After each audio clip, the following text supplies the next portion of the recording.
जिलों की सतह पर मॉडल अदालतों के क़याम का ऐलान कर दिया गया। चीफ जस्टिस पाकिस्तान की जानिब से निज़ाम इंसाफ में इस्लाहात की जानिब एक और बड़ा कदम है। कौमी अदालती पॉलिसी साज कमेटी के इजलास में मुल्क भर के तमाम अजला में फौजदारी मुकदमात के तेज़ तरीन ट्रायल के लिए मॉडल अदालतें कायम करने का फैसला किया गया है, जिनमें मुकदमात की रोज़ाना की बुनियाद पर समाअत की जाएगी और ये अदालतें फ़रीक़ैन को किसी भी किस्म का इल्तिवा नहीं देंगी। जबकि गवाहों की हाज़िरी यकीनी बनाने के लिए भी एक खुसूसी सेल कायम किया जाएगा। हर ज़िले का SP इसका फोकल पर्सन होगा, जो गवाहों की हाज़िरी यकीनी बनाने के लिए सेल के साथ राब्ते में भी रहेगा और गवाहों को बर वक्त अदालत में पेश करने का पाबंद भी होगा। इब्तदाई तौर पर इन मॉडल अदालतों में सिर्फ कत्ल और मंशियात के पुराने मुकदमात भिजवाए जाएंगे। कमेटी को ब्रीफिंग में बताया गया कि सिर्फ 1 जनवरी से 28 फरवरी तक मुल्क भर की मातहत अदालतों में 6,14,307 जबकि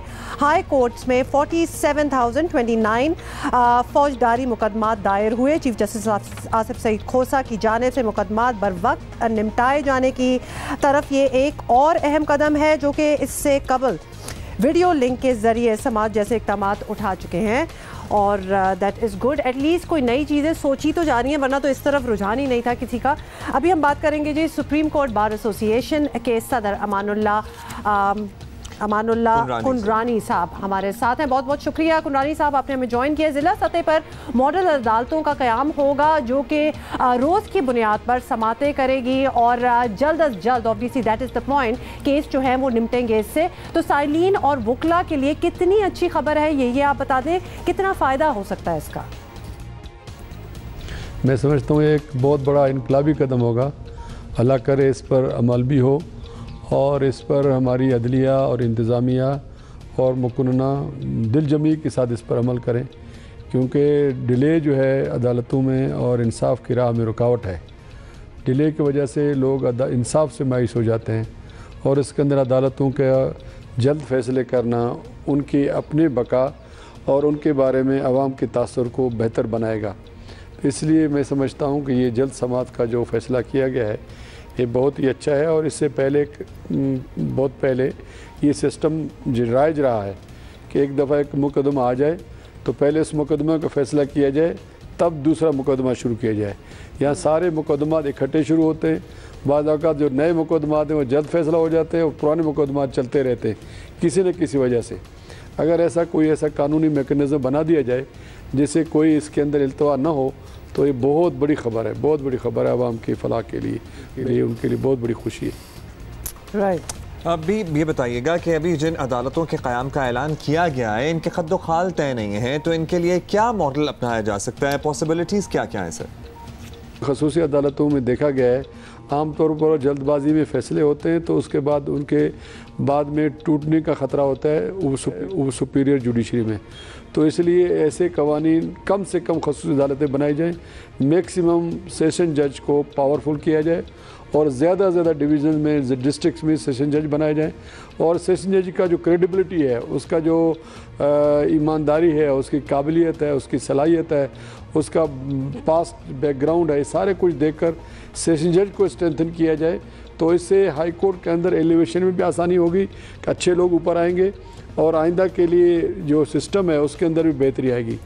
अब यही लोग होते हैं, यही वकील होते हैं, उनको स्पेशल जज के तौर पर इंट्रोड्यूस किया जाता है और काम वही एक ही जैसा होता है।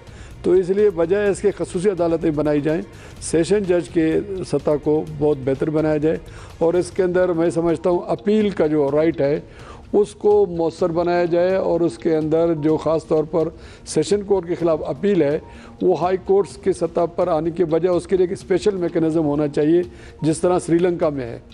अपीलेट फोरम जो है अलग होने चाहिए कि हाई कोर्ट और सुप्रीम कोर्ट को कॉन्स्टिट्यूशनल मैटर जो कॉन्स्टिट्यूशन के अंदर फंडामेंटल राइट्स हैं और इसके अलावा जो चीज़ें कॉन्स्टिट्यूशन के अंदर हैं उनको डेल्ट विद करे सुप्रीम कोर्ट और ऑनरेबल हाई कोर्ट।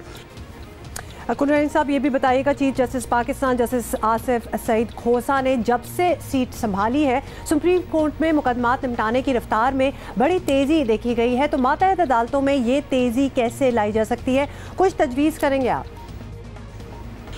मातहत अदालतों का जो निज़ाम है वो नीचे से ही ख़राब है, उनके भी कई मसाइल हैं। ख़ास तौर पर जब आप क्रिमिनल केसेस की बात करते हैं तो उनको कैदी वक्त पे नहीं आते हैं, गवाह वक्त पे नहीं आते हैं, वकला एडजमेंट्स लेते हैं और माता अदालतों में जो काम का भरमार है, जजों की तादाद की कमी है, ये ऐसे मसाइल हैं जो इस इल्तवा का सबब बनते हैं माता अदालतों में। और कुछ बदकिस्मती ये है कि जजेस के अंदर जो अपॉइंटमेंट्स हैं वो भी साफ़ और शफाफ तरीके से नहीं हुई हैं। ऐसे लोग इस मुक़द्दस इदारे के अंदर घुस गए हैं जो अपने अपने ज़ाती मफादात की तकमील करते हैं, आवाम को इंसाफ फराहम करने के बजाय अपनी जेबें भरते हैं। ये अनसर भी उसके अंदर आ गया हुआ है। हमारे सुपीरियर जुडिशरी में माशाल्लाह बहुत कम है, ऐसा शायद ही कोई सोचता हो कि सुपीरियर जुडिशरी में कोई करप्शन का एलिमेंट है। मगर सबॉर्डिनेट जुडिशरी में, मैं किसी सूबे का नाम नहीं लेता हूँ, मगर बहुत सारे मकामात पर ये मसाइल हैं जहाँ तारीख देने पर भी पैसा लिया जाता है, जहाँ कैदी के लाने पर भी पैसा लिया जाता है, जहाँ पर बेल के ऊपर भी लोगों के बड़े बड़े तहफ़्फ़ुज़ात हैं। तो इन चीज़ों को ख़त्म करने के लिए ज़रूरी है जो अपॉइंटमेंट्स हैं वो अच्छे बासलाहियत लोगों किया जाए। बहुत शुक्रिया आपका, कुरानी साहब हमारे साथ मौजूद थे।